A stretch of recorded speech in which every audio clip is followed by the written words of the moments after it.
jawab.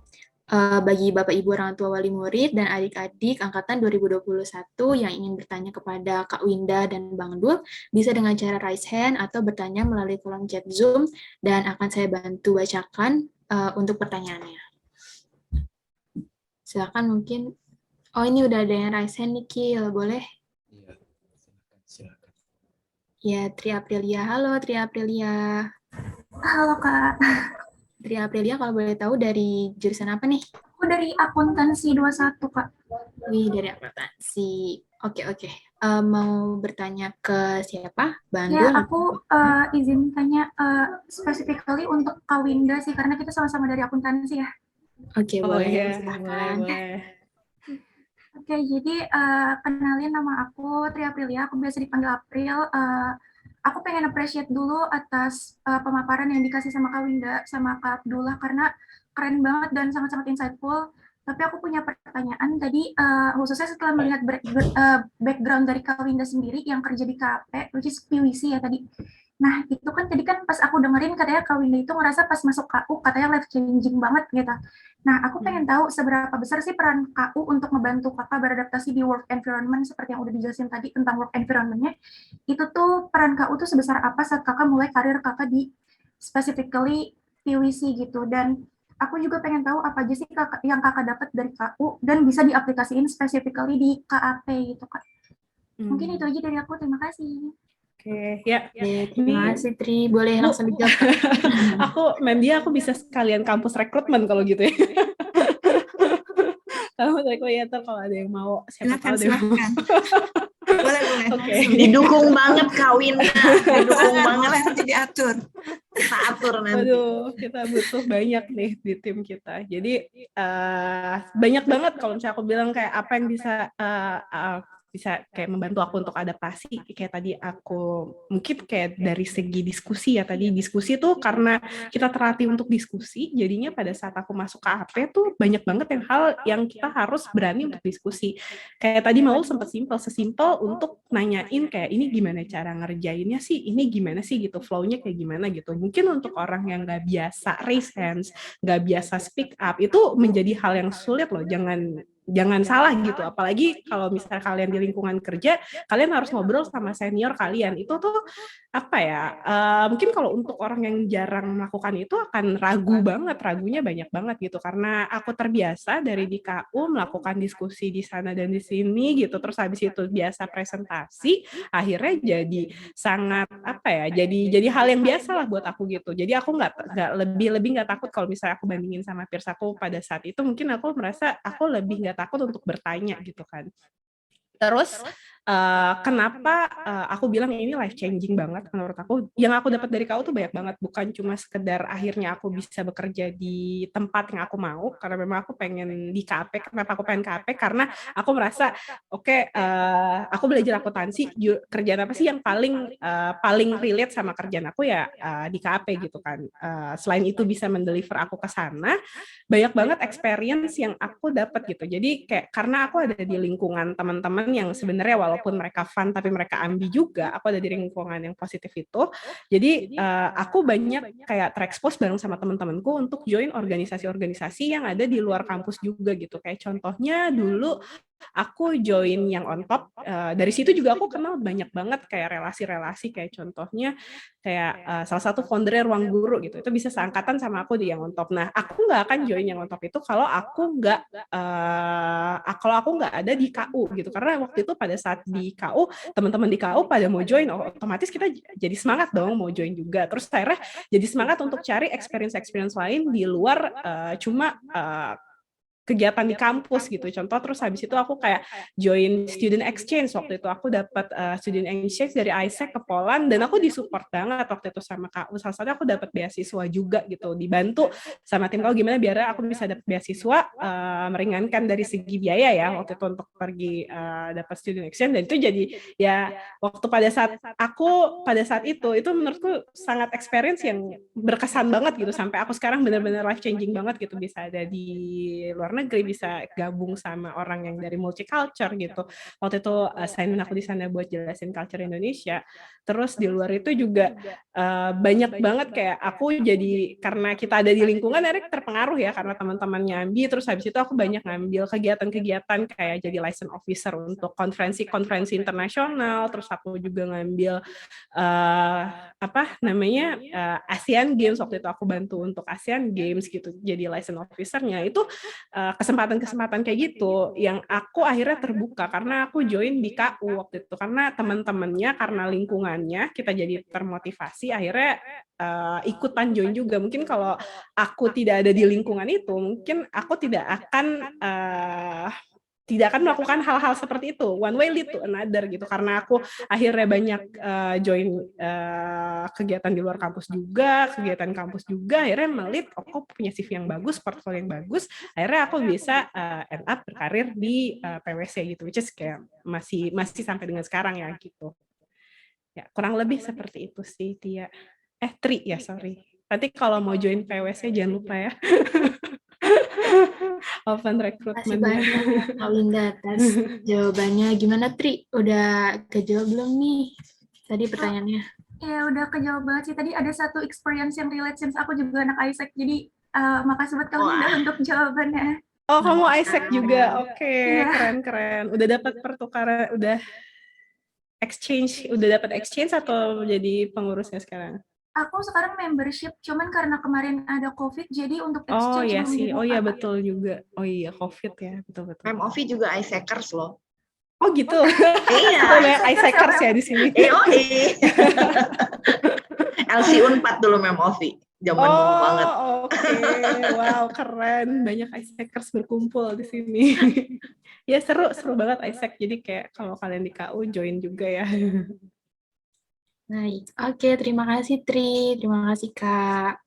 Selanjutnya pertanyaan kedua, boleh Kil dibaca ini di kolom chat udah ada. Iya nih, dari Pertanyaannya. kolom chat ada dari ini Kadek Vidya Sari. Halo Kak, aku Kadek dari jurusan akuntansi. Sebelumnya maaf aku nggak bisa on cam dan on mic karena lagi di jalan. Aku mau nanya ke Kak Winda nih, ada shock culture nggak Kak kerja di KAP gitu? Itu pertanyaan dari Kadek. Silakan Kak Winda untuk dijawab. Oke, shock culture mungkin nggak terlalu banyak kali ya, karena lumayan ya, banyak dan nggak banyak sih ya. Oke, kalau jadi kan dulu aku tuh awalnya startingnya nggak langsung di KP ya, jadi aku dulu kerja jadi accounting dulu sekitar 1,5 tahun gitu, terus habis itu baru aku join KP, dan aku masuknya kalau di KP tuh kan ada tuh istilahnya lateral recruit ya, jadi kamu nggak starting dari posisi paling awal, tapi kalau aku starting dari tahun kedua.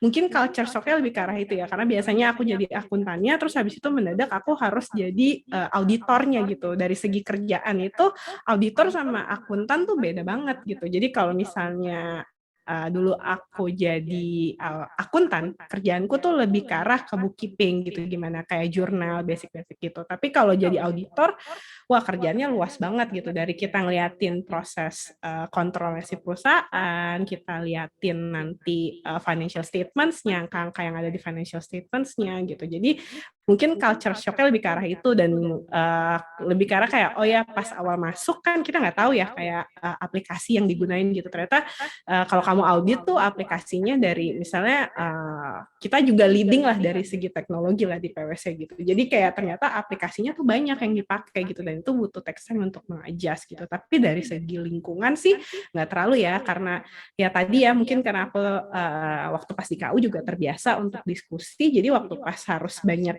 kayak kan kita biasanya kalau di KP tuh kita di-set jadi small team, lebih kayak misalnya kalian satu angkatan 50 orang gitu, nanti angkatan-angkatan ini akan dipecah nih masing-masing per kliennya, nanti kalian akan kerja per klien per grup gitu. Jadi aku ngerasa kalau dari segi itu sangat ngebantu, karena dulu aku di KU ya gitu, jadi aku suka kayak banyak karena sering kerja kelompok, jadi waktu pas di kurang lebih waktu di KP juga mirip-mirip kayak kerja kelompok, tapi situasinya situasi kerja, situasi profesional gitu, bukan situasi kampus seperti itu. Gitu. Baik, terima kasih Kak Winda atas jawabannya. Sama-sama. Gimana nih dari Kadek udah puas belum dari jawabannya? Mungkin bisa dibales di kolom chat Zoom ya ntar. Oke, Cil, ini ada pertanyaan ketiga nih dari Yuna Amanda Putri. Siang, Kak. Aku Yuna dari Akuntansi 2021. Mohon maaf, izin tanya kira-kira kesulitan apa yang dihadapi sama kakak dan abang waktu ngerjain Modas, sama apa ada tips dan trik selama mengerjakan Modas. Terima kasih banyak. Mungkin ke Bang Dul nih, boleh Bang Dul dijawab kira-kira tips and trik kerjain Modas sama mungkin time manajemennya bagaimana, Bang? Teknisnya nggak ada.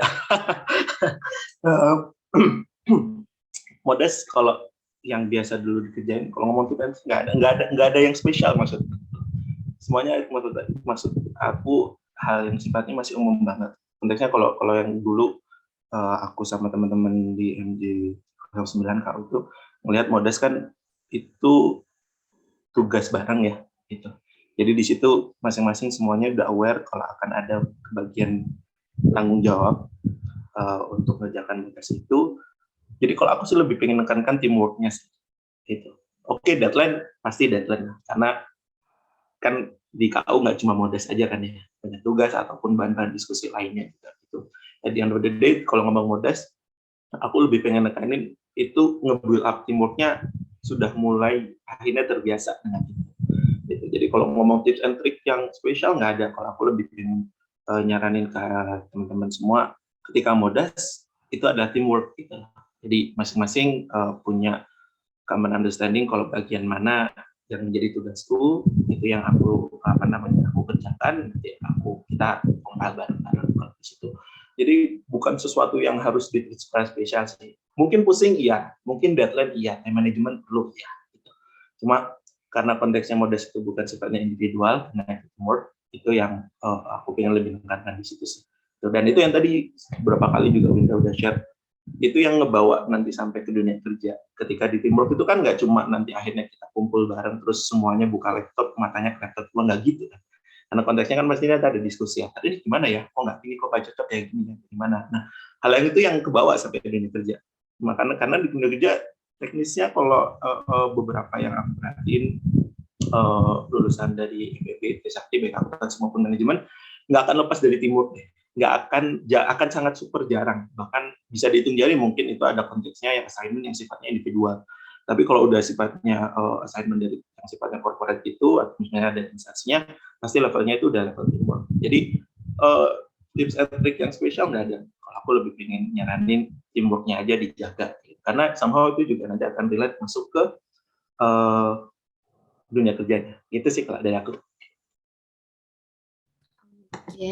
Thank you Bang Abdul atas jawabannya. Mungkin buat nih penanya untuk Yuna, mungkin gak usah takut kerjain Modas karena bakal banyak dibantu sama teman-teman karena ini kan kerja kelompok, jadi dibawa enjoy aja. Mungkin dari Akila nih, Akila ada pertanyaan nggak buat Bang Dul? Karena kan sama-sama manajemen, gimana nih Kil? Ya, mungkin kayak gini kali Bang. Kan saya jurusan manajemen juga nih. Bentar lagi saya juga udah mau penjurusan. Kan ada banyak kan jurusan kayak SDM, operasional, sama keuangan, sama yang lain-lain tuh. Pertimbangan Abang nih milih jurusan manajemen keuangan itu apa sih Bang? Oke.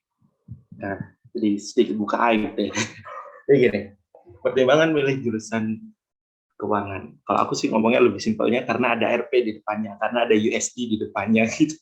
Karena ketika ngomong dunia keuangan, bagi aku pribadi itu sangat, aku coba relate itu ke kehidupan aku sehari-hari atau kehidupan kita sehari-hari. Ketika orang ngomongnya 1 tambah 1, ada mungkin yang nggak tahu kalau hasilnya itu 2. Tapi kalau ngomong 1000 tambah 1000, orang pasti tahu itu uang 2000 kayak gitu. Simpelnya kayak gitu kalau aku. Karena ketika penjurusan aku mikirnya bukan orang yang sifatnya fully kualitatif. Jadi aku nggak bisa, bukan ada di area marketing, operasi atau operation atau SDM gitu. Tapi aku nggak bisa yang fully accounting ya Winda. Jadi aku melihat itu oke, ini tengah-tengahnya adalah FM. Dan FM disimpelnya, kalau simpelnya ini ya mungkin nggak itu ya, masing-masing orang beda. Kalau aku waktu dulu mikir simpelnya adalah FM karena apa? Kenapa? Karena simpelnya ada RP di depannya, ada USD di depannya, ada currency di depannya di situ. Sehingga itu nge-trigger pattern aku untuk belajar, pattern aku untuk memahami sesuatu itu lebih gampang di situ. Meskipun kadang-kala kalau nanti semakin dalam kan semakin pusing juga ternyata keuangan itu. Cuma konteksnya prinsip aku selama ada currency di depannya itu pasti masih bisa 1.000 tambah 1.000 itu nggak ada orang yang akan bilang itu 2.000 3.000 pasti orang bilang itu 2.000. Tukang parkir juga kalau bayarnya 5.000 kamu kasih 4.000 dia akan komplain juga 1.000. Simpelnya kayak gitu. Kalau kenapa dulu milihnya di keuangan simpel gitu. Cuma konteksnya memang itu di sisi aspek yang lainnya. Cuma kalau aspek secara pribadi kalau aku bukan orang yang fully kualitatif itu aku juga ngelihat diri aku itu data driven juga. Nah, data driven di situ yang tengah-tengah antara kualitatif dan kuantitatif, aku ngelihatnya itu ada bisa difasilitasi di financial management, makanya di stock. Oke, makasih Kak Abdul. Soalnya saya juga suka juga kayak bagian-bagian keuangan, jadi pengen tahu juga apa alasannya sih milih manajemen keuangan gitu. Makasih banyak Kak Abdul. Ini juga ada lagi nih yang resen, mungkin pertanyaan terakhir kali ya abis ini. Silakan Namora Siregar. Ya, makasih Kak buat aku mau nanya nih Kak. Pertama aku mau nanya diri aku. Perkenalkan, nama aku Namora dari akuntansi 2021. Aku mau nanya sih khususnya buat Kak Winda karena sama-sama anak akuntansi. Kira-kira dalam dunia pekerjaan tuh khususnya di bidang akuntansi itu ilmu apa sih Kak yang harus kita kuatin dalam ranah akuntansi agar membantu kita saat mau bekerja nantinya? Terima kasih Kak. Oke, ilmu apa? Mungkin kalau aku ya, kan aku di KP, jadi yang paling pertama buat aku penting banget kuasain Excel. Jadi mungkin ada julukannya kalau kita auditor itu kita engineer tapi Excel engineer gitu. Jadi nanti kamu kuasain banget, banyak banget kok buat cari tahu gimana. Ini praktikal ya, praktikal sehari-hari kalian gitu. Banyak banget kayak kamu lihat di YouTube atau enggak, misalnya kayak di Facebook atau di mana banyak lah kayak cari-cari gimana caranya pakai Excel, cari-cari latihan rumus, latihan shortcut gitu. Nah lucunya karena keseringan tadinya aku juga nggak bisa kalau pas aku jadi akuntan ya Excel aku basic-basic aja lah kayak gitu-gitu aja gitu. Karena aku jadi auditor ya bener-bener jadi kayak Excel tuh udah makanan sehari-hari banget. Jadi aku kalau penting banget ngolah Excel. Jadi rata-rata kalau misalnya auditor itu ngolah Excel udah nggak pakai mouse lagi, mereka semua pakai shortcut gitu aja. Jadi cuma ya itu kamu belajar banget kalau misalnya kamu mau di KP. Salah satu skill yang menurutku nggak pernah dibilangin tapi sangat berguna tuh Microsoft lah, Word, Excel, PowerPoint juga pasti kayak mungkin Maul di OJK juga pasti sangat kepake banget kan, presentasi sana sini ngolah PowerPoint jadi indah dan cantik gitu. Nah itu menurutku skill yang harus dipelajarin banget di luar kamu punya basic skill accounting-nya gitu sih. Terus kalau misalnya di KP juga waktu pas pertama masuk juga nggak se-scary itu ya, yang harus bisa jurnal konsolidasi kayak gimana gitu, bikin konsol kayak gitu. Itu nanti kerjaan senior ya gitu. Jadi waktu pas kamu pertama masuk yang penting tahu basic-basicnya, debit, kredit, revenue booknya di mana, expenses booknya di mana gitu. Sesimpel itu dulu, baru nanti on the job training lah, itu baru nanti berasa kayak knowledge-nya banyak, nanti kamu bertambah pelan-pelan gitu sih. Ya. Aku pengen nambahin dong. Iya, silakan dong, Maul, boleh banget. Boleh Tapi banget. bener banget yang tadi yang dibilang Winda tadi bener banget. Basic Microsoft itu somehow penting tapi helpful sering banget. terlupakan ya. Kadang-kala kayak terpikirnya tuh sesuatu yang biasa aja, yang basic aja. Tapi somehow ketika udah di kerjaan itu manfaat banget gitu. Jadi tadi pas aku lihat salah satu presentasinya teman-teman KU sekarang itu juga udah ada kayak ngadain pelatihan mengenai Excel. Aku secara pribadi sangat nge-encourage itu untuk ikut. Benar, untuk di dunia kerja ternyata Excel lumayan powerful gitu loh untuk basic itu. Bukan untuk yang mengolah data besar. Data basic itu Excel sangat powerful, dan aku juga beberapa teman di kantor yang sempat kerja di accounting tadi yang di KP, di KP benar lebih suka pakai jarinya sendiri daripada pakai mouse. Cuma yang pengen aku tambahin, pelatihan Excel, Word maupun PowerPoint, basic Microsoft Office itu useful banget, helpful banget buat kerja. Aku juga di kerjaan kantor juga nggak lepas dari Excel, karena based on data driven-nya tadi, Bapak ngolah data dan sebagaimananya, itu semua dan by Excel gitu. Jadi kalau tadi yang dibilang Winda basic-nya di Microsoft Office, saya teman-teman perlu memperhatikan itu. Ya, Situ. banget. Belajar rumus-rumus, jangan lupa. Rumus-rumus Excel, if itu semua sangat kepake ya. Kalau kerja di e-commerce juga gitu kan, kayak kalau gue suka lihat, aku suka lihat kayak, maksudnya kayak banyak di Instagram gitu-gitu kan, kayak ternyata emang bukan cuma KAP dan mungkin kayak di OJK juga kan mungkin kepake banget, di kayak startup gitu juga kepake banget, sekepake itu gitu. Jadi penting banget. Oke, thank you banget nih buat Kak Winda sama Bang Abdul untuk tips-tipsnya tentang Excel sama Word. Ini mungkin pertanyaan terakhir ya Kak Bang, saya bantu bacain di kolom chat. Ada dari orang tua mahasiswa FEB Akuntansi angkatan 2021-2022. Beliau sekarang bekerja di perusahaan kontraktor engineering procurement construction company. Pertanyaannya, bagaimana program KUFEB dapat mempersiapkan lulusannya untuk bekerja di luar perusahaan, di luar bidang akuntansi atau bidang keuangan. Karena selama ini yang menjadi stereotip di lulusan ekonomi atau bisnis atau akuntansi, kalau diterima di perusahaan luar, perusahaan keuangan akuntan atau perbankan, selalu diterima di bagian divisi keuangan atau akuntansi. Tapi kalau mereka pindah menjadi misalnya kepala proyek atau bidang lain, yang non-keuangan, mereka akan sulit untuk beradaptasi. Nah, bagaimana program KUFEB Trisakti mempersiapkan calon lulusannya untuk bekerja di luar bidang keuangan atau akuntansi? Mungkin karena ini terkait dengan program KU dan FEB, saya persilakan kepada Mem Diah dan Mem Ovi untuk menjawab pertanyaan tersebut. Mungkin kepada Mem Diah terlebih dahulu. Silakan, Mem. Ya, terima kasih kepada Bapak Arjuna Sriwijaya. Ya. Ya Pak, jadi dari FEB, dari ini terutama untuk KU seperti tadi sudah disampaikan oleh Bu Husna dan Pak Abu, jadi kami mempersiapkan anak-anak tidak hanya dalam akademis tapi juga di dalam non-akademis. Semuanya itu adalah dasar mereka untuk meng-create pada saat mereka di dunia kerja. Tentu saja seperti tadi yang disampaikan oleh Kak Winda dan Bang Dul, itu tadi bagaimana mereka dasar-dasar yang mereka peroleh selama di KU itu menjadi dasar atau basic mereka untuk bekerja.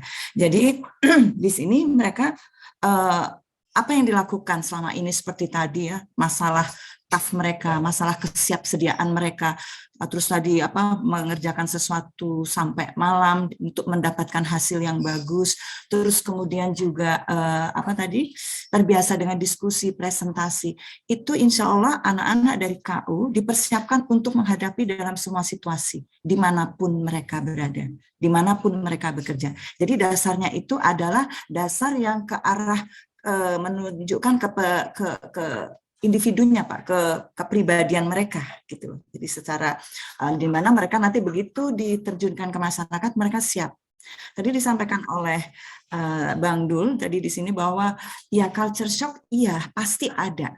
Tetapi apa yang sudah mereka lakukan selama 5 semester ya, 5 semester itu cukup menjadi dasar mereka untuk menjadi anak yang kuat, menjadi seseorang yang kuat yang mereka bisa kemanapun begitu.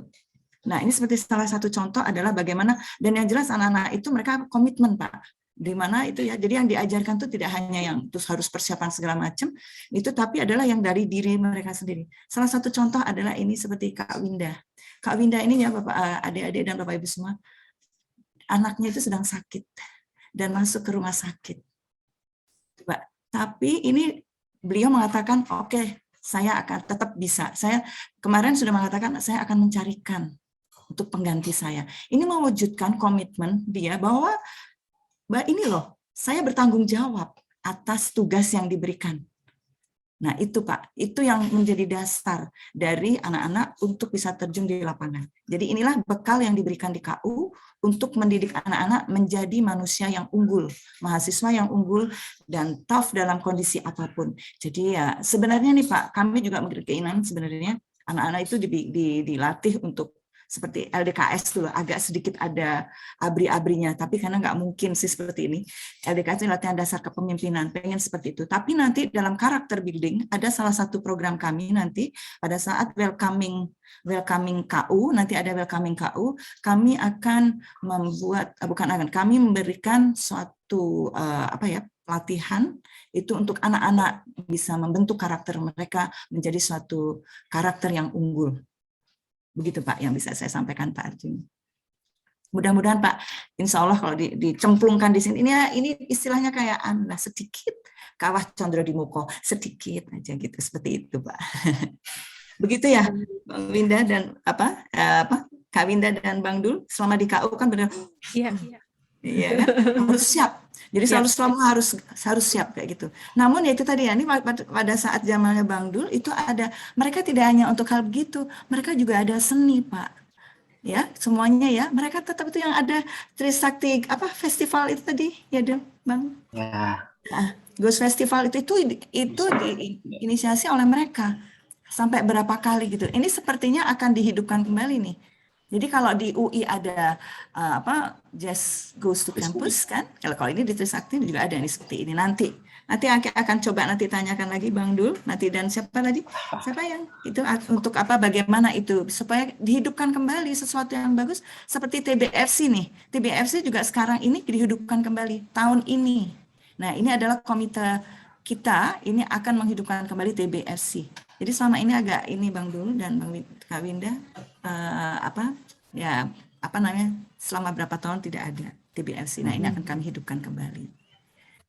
Begitu, Pak. Mungkin bisa saya sampaikan. Mungkin Mem Ovi mau menambahkan, monggo. Menambahkan sedikit, ini saya mengutip dari jasa googling ya, ada katanya 10 soft skill yang wajib dimiliki oleh seorang profesional muda. Jadi skill yang bisa membuat seseorang itu bisa bertahan di dunia kerja. Dan saya rasa 10 soft skill ini memang dilatih di KU dengan pembelajaran problem based learning maupun active learning dengan kita mengerjakan MODAS dan MODAS itu modul assignment, jadi tugas akhir yang harus dikerjakan oleh mahasiswa. Pertama katanya adalah kolaborasi, kemampuan kolaborasi itu tentunya dilatih di KU ya dengan tadi mengerjakan MODAS assignment secara berkelompok. Kemudian kreatif dan ingin tahu. Nah, ini kan digali dari tugas-tugas MODAS yang diberikan. Bagaimana mereka menggali, berusaha kreatif. Kayak misalnya sekarang lagi tidak bisa tatap muka, apa yang harus dilakukan untuk bisa mendapatkan informasi dari perusahaan. Itu kan juga dilatih keingintahuan dan kreativitasnya. Kemudian mudah beradaptasi. Nah, mudah beradaptasi tentunya ya dengan situasi yang ada seperti ini, gimana mereka belajar dengan situasi yang terbatas, melalui online, kemudian kemarin ketika teman-temannya masih kuliahnya online, anak-anak kelas unggulan sudah memulai kuliah tatap muka, di mana itu perjuangan tersendiri kan, jadi memang harus dilatih untuk beradaptasi gitu ya Pak ya. Kemudian menganalisis informasi, memiliki jiwa kepemimpinan, kemudian memiliki komunikasi yang baik. Nah, seperti tadi yang sudah dipaparkan oleh Kak Winda dan Bang Dul, ya, kemampuan komunikasi itu dilatih di KU dengan kita banyak melakukan presentasi.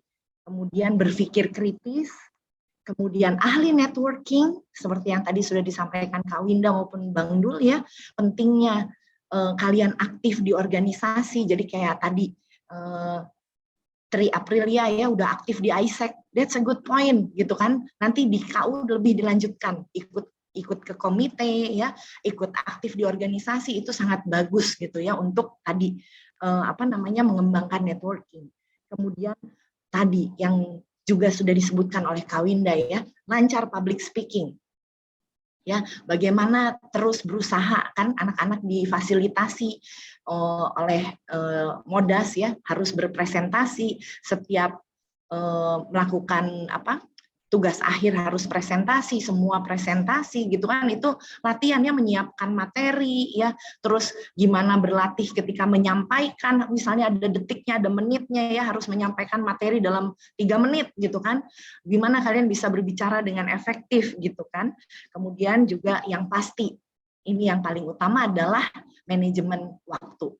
Nah, ini kan dilatih ya di KU dengan kalian punya jadwal modul assignment yang biasanya udah dikasihnya tuh di awal tuh sama dosen ya. Tapi kan biasanya jam-jam kritis ya di akhir-akhir tuh baru tuh ngejar semua, wah itu ya. Nah itu manajemen waktu. Jadi kami rasa ya Pak, Bapak Ibu calon orang tua calon mahasiswa kelas unggulan, tidak usah khawatir. Kami di sini berusaha untuk menyiapkan tadi soft skill yang nantinya diharapkan bisa mendukung putra Bapak Ibu untuk survive dalam situasi apapun. Itu. Terima kasih. Wassalamualaikum warahmatullahi wabarakatuh. Waalaikumsalam warahmatullahi wabarakatuh. Terima kasih banyak Nandia dan Meovi atas tanggapannya. Mungkin ini ada yang raise hand, Kil, boleh? Ya, karena ada yang raise hand juga nih, dan karena waktu yang terbatas juga, mungkin ini akan menjadi pertanyaan terakhir. Silahkan kepada Bapak Arya Henriko, dipersilahkan. Baik, terima kasih. Saya ingin menyampaikan ada 3 poin ya.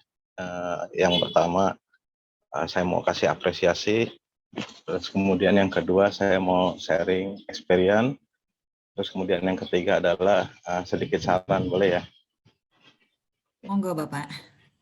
Ya, jadi gini Bu, saya ucapkan apresiasi ya setinggi-tingginya untuk Sivitas Akademika Universitas Trisakti yang membuka kesempatan untuk kelas unggulan, khususnya bagi anak saya, putra saya gitu ya.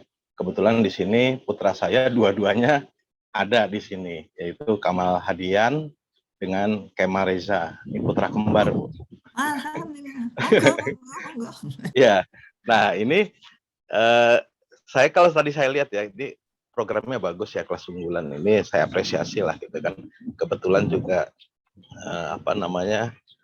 anak saya ini masuk ke sharing experience. Kebetulan putra saya itu juga dulu masuk sekolah unggulan, tapi di kampus sebelah. Kan? Nah ini kampus sebelah, putra pertama saya itu selesai kuliah dalam waktu 3 tahun. Nah itu perlu disebutkan nggak kampusnya? Kampus sebelah ya Tarumanegara lah sebelah ya. Sebelah Pak, bebas. Itu sebelah Bapak. Bebas. Itu tetangga banget Pak. Iya, kampus sebelah Bu. Nah kebetulan, putra pertama saya ini juga sekarang melanjutkannya di Trisakti. Katanya pengen coba situasi yang baru di Trisakti. Ini melanjutkan S2-nya di Trisakti sambil kerja. Nah, experience-nya ya, kalau dari diskusi tadi, saya lihat bahwa ada kekhawatiran orang tua seperti apa gitu kan. Terus kemudian ini adik-adik mahasiswa ini bersaing nggak sih PTN dan PTS? Kalau saya bilang PTS juga sekarang nggak jelek kok, bagus kok gitu kan. Udah terbukti. Ini terbuktinya pengalaman saya itu dulu saya itu dengan Pak Royke itu ya, sekarang direktur utama di BNI, itu dulu duduknya mejanya sebelah sama saya. Saya tahu persis beliau itu ya, itu hebat kan. Itu dari Trisakti, dari Fakultas Ekonomi. Beliau itu dipercaya jadi direktur treasury, terus and finance di Bank Mandiri, terus sampai akhirnya sampai puncaknya direktur utama di Bank Mandiri. Nah itu hebat lah gitu kan. Jadi orang selama ini kan memang kalau kita lihat ya di tempat saya dulu ya di Bank Mandiri itu direktur itu rata-rata ada yang dari UI, ada yang dari ITB. Nah ini Pak Royke dari Trisakti juga mampu membuktikan. Apalagi dalam kondisi kemarin COVID, labanya juga meningkat terus sama Pak Royke. Kebetulan juga sekarang beliau karena sudah habis masa tugasnya di Mandiri, sudah 10 tahun jadi direktur, lalu ditugaskan di BNI. Jadi untuk adik-adik mahasiswa tidak usah berkecil hati. Trisakti juga hebat kok. Makanya saya juga tiga-tiganya anak saya masukkan ke Trisakti. Itu pilihan yang bagus, Trisakti. Nah itu experience. Wah, ya, terima kasih Bapak atas kepercayaannya kepada kami. Semoga putra-putranya join di kelas unggulan ya Pak. Amin, insya Allah. Ini kalau dua-duanya dipaksa ya Pak. Oh gitu. Nah ini kebetulan yang experience-nya lagi ya Bu ya. Nah anak saya kan di kampus sebelah ya. Itu juga dia ikut lomba-lomba. Itu sampai sampai juara debat segala macam itu sampai 9 kali.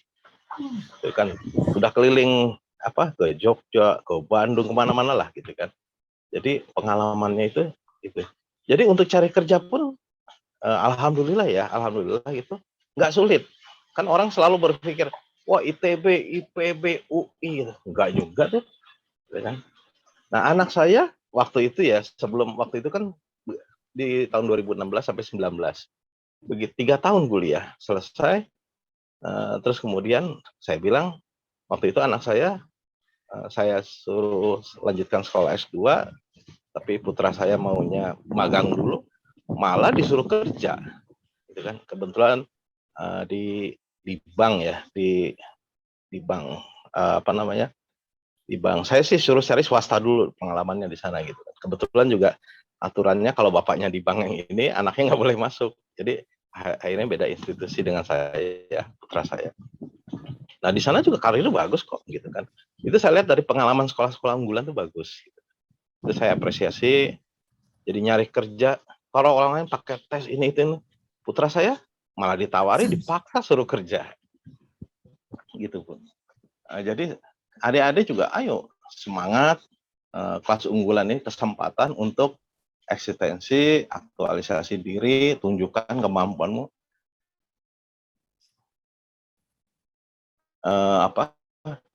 Yang tunjuk ini saya debat ya dengan UI itu kalah semua, Pajajaran kalah, segala macam kalah, ya kan. Dengan Sriwijaya ketemu di final, juara debat nomor 1 anak saya. Nah itu pengalaman itu. Terus kemudian yang ketiga, saya boleh saran ya Bu ya? Monggo Pak. Saran, kalau tadi saya lihat itu KU ya, kelas unggulan ini untuk akuntansi itu 2 kelas ya Bu. Nah, manajemen 1 kelas. Kalau boleh saya saran, mohon adil gitu ya. Akuntansi 2, manajemen 2 kalau bisa gitu. Kasihan ya, nanti anak-anak putra kita kalau yang nggak masuk gitu jadinya ya ini kalau bisa ya ditambah 2 kelas lagi biar ada kesempatan juga yang baik buat anak putra-putra kita.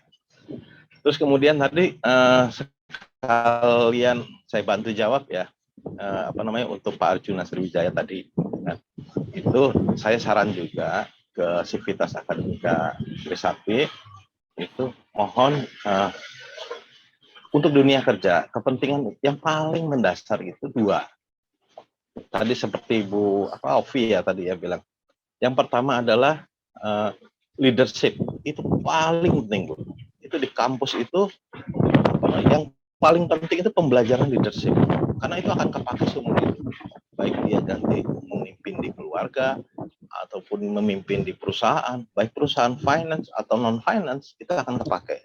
Nah, saran saya mohon Trisakti bantu fasilitasi anak-anak ini untuk meningkatkan skill leadership-nya gitu.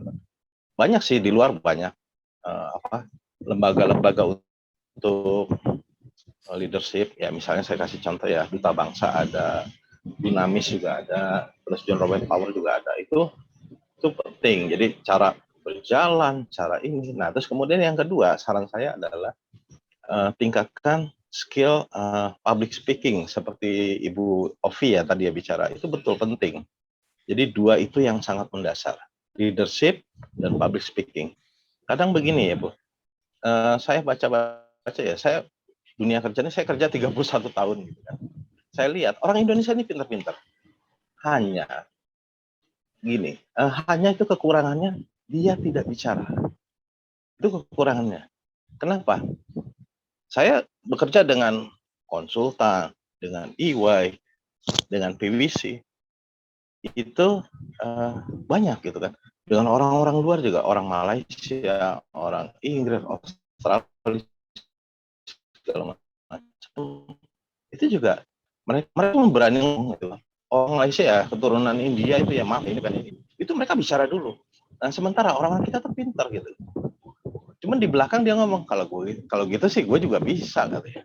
Ya tapi dia nggak ngomong gitu. Makanya itu paling penting public speaking. Jadi saya harapkan saran saya leadership dan public speaking. Baik, nanti itu akan berguna mau bekerja di finansial atau non finansial itu pasti kepake. Saya rasa itu. Terima kasih atas kesempatan saya diberi bicara. Kemudian saya apresiasi ya untuk Civitas Akademika Universitas Trisakti, terus kepada Ade Akila, Ade Afi ya, terus kemudian adik-adik yang lain tetap semangat. Sungguh sangat bahagia, sangat bangga bisa masuk ke kelas unggulan. Demikian dari saya, Arya Henrico, orang tua dari Kamal Hadian dan Kemal Reza, mengucapkan selamat siang. Assalamualaikum warahmatullahi wabarakatuh. Waalaikumsalam warahmatullahi wabarakatuh. Matur nuwun sangat Pak Aryo. Nggih. Matur nuwun sangat. Ditunggu dua Kemal masuk di lantai 9. Itu mau masuk manajemen atau akuntansi Pak? Kemal dan duo Kemal. Manajemen, Bu. Oh, manajemen. Dua-duanya. Kalau putranya Pak Arjuna ini mau masuk mana Pak? Akuntansi apa manajemen Pak? Rencana akuntansi Bu Wafi. Oke, baik kalau begitu. Ditunggu Pak, putranya siapa Pak namanya Pak? Mungkin saya Prayoga, Bu. sedikit menambah. Prayoga, Anje, baik. Prayoga. Mungkin matur nuwun ya Pak Arya. Ya, tadi kebetulan saya sudah menyerahkan juga di chat lanjutan. Jadi sebenarnya penting untuk memahami mindset seorang lulusan non-ekonomi Bu ya. Kalau misalnya seorang lulusan KU, FEB itu kerja di perusahaan non-keuangan ya, seperti saya bilang di chat terakhir ya. Jadi kenapa saya sebutkan manajemen proyek di situ di chat terakhir? Karena di manajemen proyek itu kita bisa memahami lebih lanjut pola pikir seorang yang non-ekonomi ya dalam mengolah satu proyek. Karena bagaimanapun namanya proyek itu keniscayaan harus dihadapi ya kalau di satu perusahaan ya, bukan keuangan ya. Misalnya di perusahaan apalah katakanlah PLN atau Pertamina atau perusahaan lain ya. Jadi di situ kita bisa memahami mengapa di sini kadang-kadang seorang non-ekonomi itu berpikirnya bisa dibilang agak sedikit offset dibilang pemikiran eksaknya ya, mungkin seperti itu ya, atau mungkin seorang lulusan ekonomi itu berpikiran terlalu ekonomis atau gimana ya. Kadang-kadang saya perhatikan bisa bertentangan pola seperti itu ya. Kita pernah dengar ada kasus seorang menteri yang lulusan bidang ekonomi itu menjadi menteri SDM ya, dalam menyetujui suatu hal proyek itu aspek ekonomi sangat ditekankan bagi dia, tapi nggak apa-apa, nggak masalah. Yang penting ada titik temunya, jadi kita bisa memahami bagaimana mindset itu bisa diterapkan secara proper, secara benar, Bu.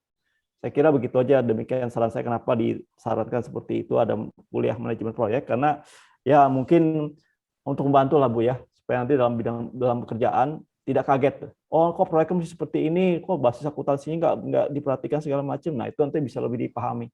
Saya kira itu aja Bu Wafi, Bu Diah, dan terima kasih Mbak Winda dan Mas Abdullah Maufi dan teman-teman terima dari kasih panitia. Pak Arjuna. Sebetulnya kalau untuk manajemen proyek itu kami ada bagiannya di ini Bu, manajemen operasional 2 itu salah satu pembahasannya itu tentang manajemen proyek Pak gitu. Jadi mungkin memang tidak secara spesifik tapi pernah dibahas gitu. Ada dalam materi pembelajaran Pak. Iya. Ya, saya tambahkan sedikit tadi. Terima kasih ya Bapak atas masukannya. Ini sangat bermanfaat sekali bagi kami. Dan ya tadi disampaikan bahwa perlu adanya leadership dan public speaking seperti itu. Sebenarnya di KU itu secara tidak langsung mereka sudah melakukan itu. Salah satu contoh adalah pada saat di PBL nanti ada problem based learning pada saat mereka di kelas itu tuh nanti ada salah satu dari kan ada kelompok-kelompok tuh Pak. Nanti satu orang itu menjadi chairman di situ. Ada chairman, ada sekretaris.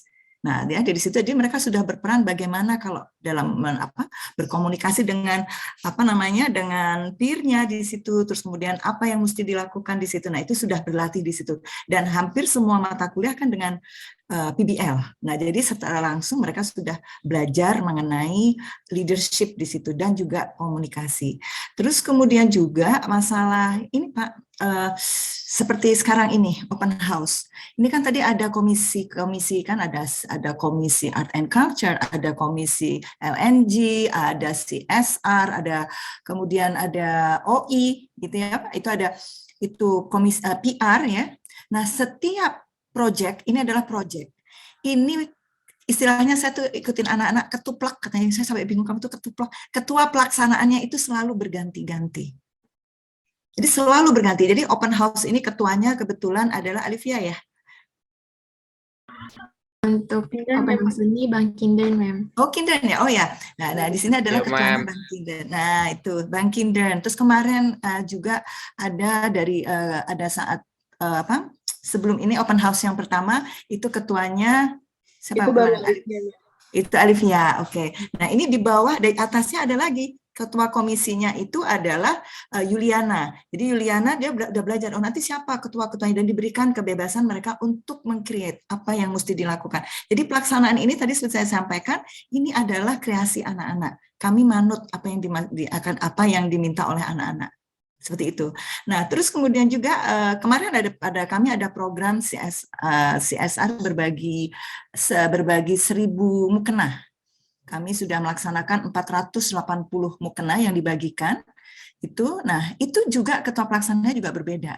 Kemarin ketua pelaksananya adalah Dita. Nah, seperti itu. Sebelumnya ada menabung, menebar nasi bungkus. Ketuanya Rani. Nah, gitu loh Pak. Jadi sudah belajar mereka untuk mengerjakan suatu proyek. Ketua dan bagaimana mereka mengatur proyek-proyek tersebut. Nah, di sini ketua divisinya mengarahkan semuanya.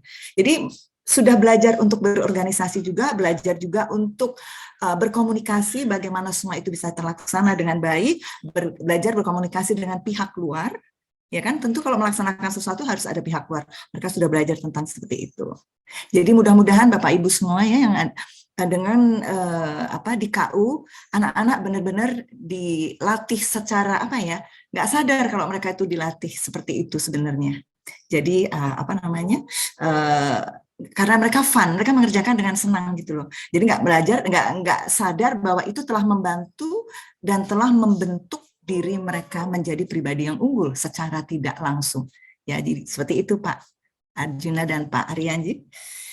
Ditunggu aja kehadiran putranya nanti di lantai 9. The Niners ya. Terima kasih Bu. Tenang saja, tidak ada ekstra biaya untuk per semester dengan segala treatment yang luar biasa di kelas unggulan, itu tidak ada ekstra biaya per semesternya Pak. Jadi, hanya di awal Bapak saja Ibu, tadi. Betul, hanya di awal saja sebagai biaya pendaftaran, dan mungkin nanti ada untuk tes TOEFL mungkin ya Mem ya.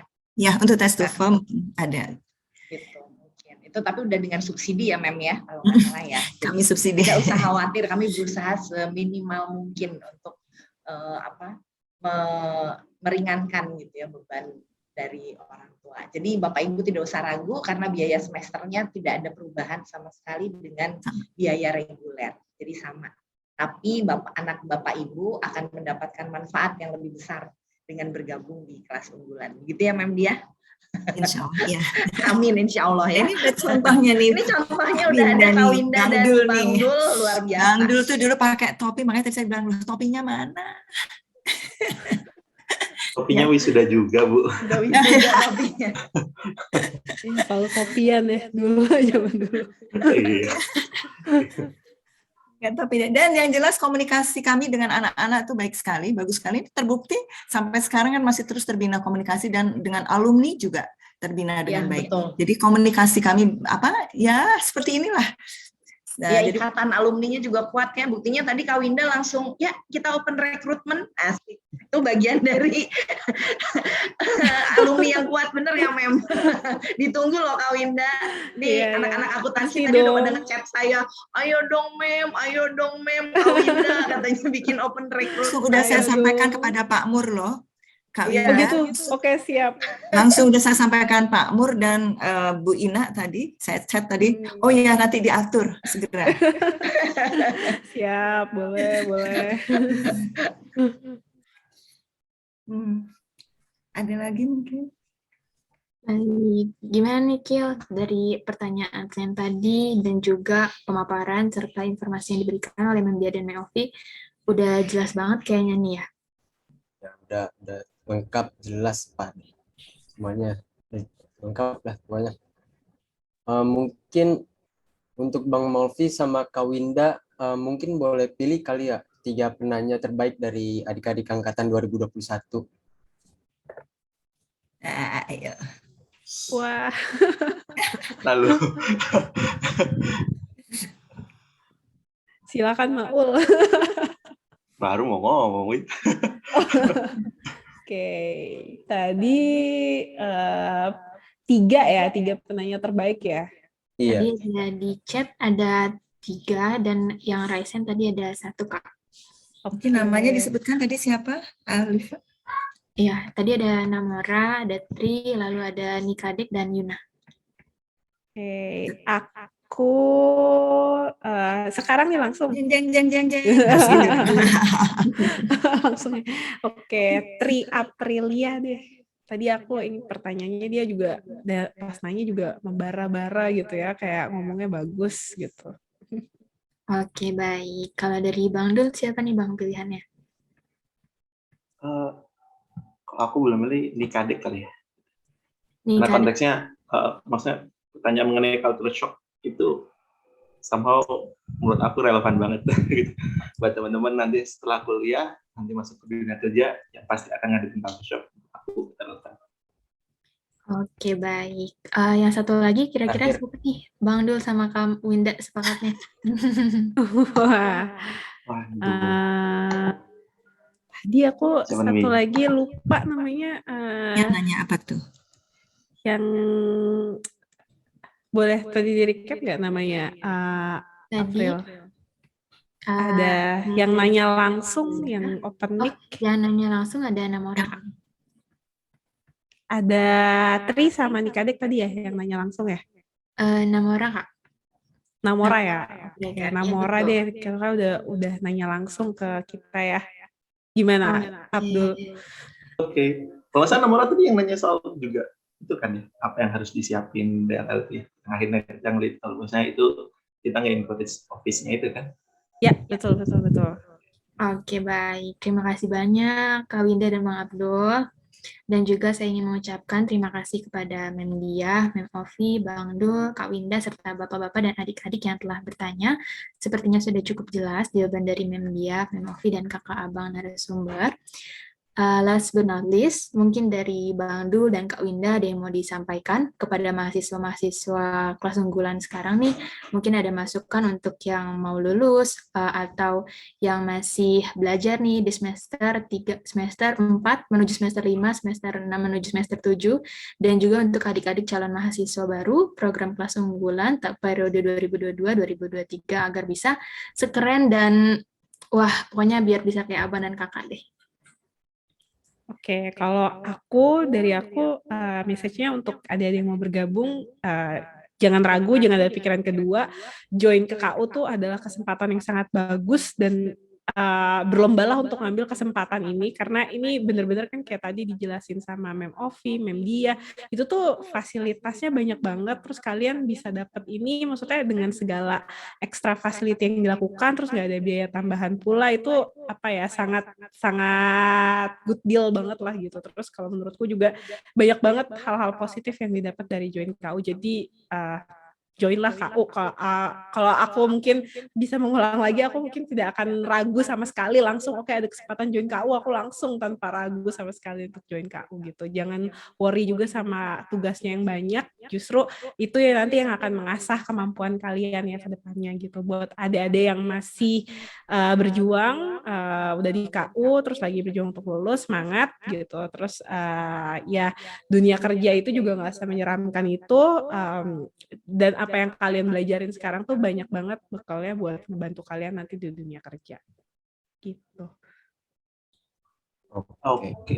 Dari aku buat adik-adik yang calon mahasiswa KU, jangan takut buat nyoba, karena pada ujungnya nanti selepas kuliah kita akan mencoba untuk mencari kerja. Jadi daripada start nanti, mending start sekarang. Seperti itu, untuk berani dare to try.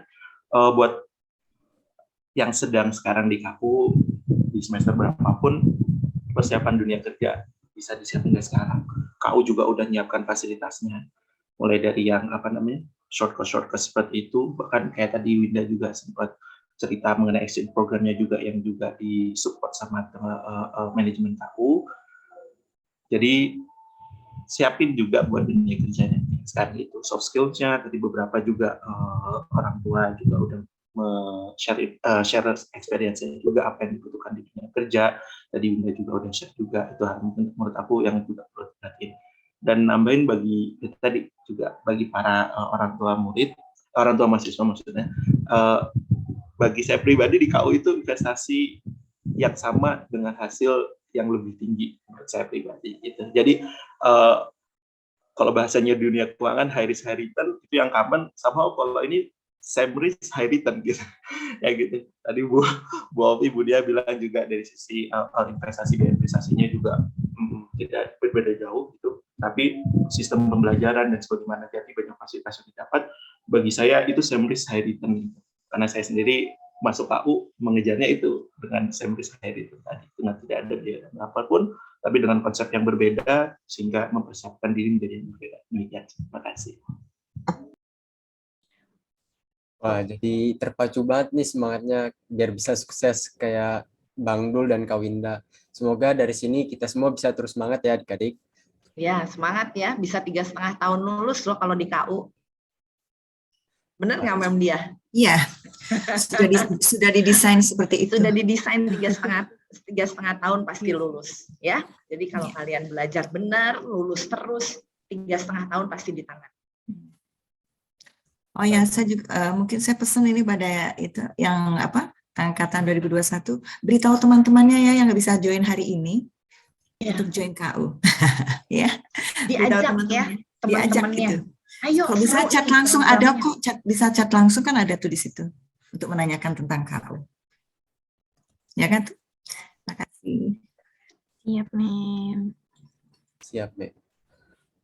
Sebagai bentuk rasa terima kasih kepada Bang Dul dan Kak Winda yang telah berkenan meluangkan waktu untuk sharing pengalamannya, akan ada penyerahan sertifikat kepada Bang Dul dan Kak Winda. Kepada Mem Dia, kami persilahkan untuk menyerahkan sertifikat kepada Bang Dul. Ya, aduh kok Bang Dul. Ya kepada Bang Dul, terima kasih sekali tadi atas sharingnya, luar biasa sekali, itu insight-nya sangat bagus dan ini menumbuhkan semangat yang tinggi ya untuk yang sedang kuliah di KU dan juga yang akan masuk ke KU. Ini luar biasa, terima kasih sekali atas waktunya dan sharingnya untuk hari ini. Sukses selalu ya Bang Dul di sana.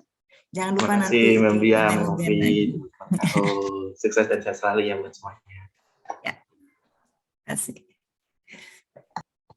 Bisa difoto terlebih dahulu mungkin ya. Iya, betul. Oke. 1, 2. 1, 2, 3. Oke, terima kasih. Oke, terima kasih Kak Yul. Selanjutnya, penyerahan sertifikat oleh Mem Dia juga kepada Kak Winda. Silakan, Mem. Operator, tolong ditampilkan.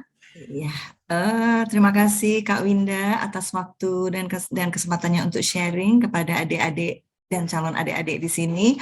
Terima kasih juga atas komitmennya yang luar biasa. Mudah-mudahan Namira segera sembuh ya. Amin. Dan segera pulih kembali. Mem. Terima kasih banyak. Dan jangan lupa kita akan segera lakukan open recruitment untuk ya. Aku pengen banyak anak Trisakti, apalagi anak KU. Yes. Oke, kita dengar ya semua di sini ya. Terima kasih Kak Winda, sukses selalu. Sama-sama. Ya, dan salam. Terima kasih. Bang Lano. Makasih Mem. Foto dulu ya Mem, Kak. Silahkan. Ya. Rekamannya. 1, 2, 3. Oke, terima kasih. Oke, terima kasih banyak Mem Dia dan Kak Winda. Sekali lagi terima kasih banyak-banyak kepada Bang Dul, Kak Winda atas waktunya. Mohon maaf apabila ada kata-kata yang kurang berkenan dari kami selaku MC. Semoga dari pengalaman Bang Dul dan Kak Winda tadi bisa membuat calon mahasiswa kelas unggulan menjadi lebih yakin untuk mendaftar pada program kelas unggulan. Setelah sampai kita pada penghujung acara, kami selaku panitia mengucapkan terima kasih kepada Bapak, Ibu, hadirin serta adik-adik yang telah meluangkan waktunya untuk bergabung pada acara Open House Kelas Unggulan 2022. Mohon maaf atas kekurangan dan kata-kata yang kurang berkenan dari kami selaku MC. Besar harapan kami acara hari ini dapat menjadi bahan pertimbangan dan dapat meyakinkan Bapak, Ibu, serta adik-adik sekalian untuk mendaftar dan menjadi bagian dari kelas unggulan. Semoga dapat bertemu di lain kesempatan, dan kepada adik-adik kami ucapkan sampai bertemu di lantai 9 gedung I kelas unggulan. Kami selaku MC mengundurkan diri. Selamat Selamat siang. Wassalamualaikum Wassalamualaikum warahmatullahi wabarakatuh.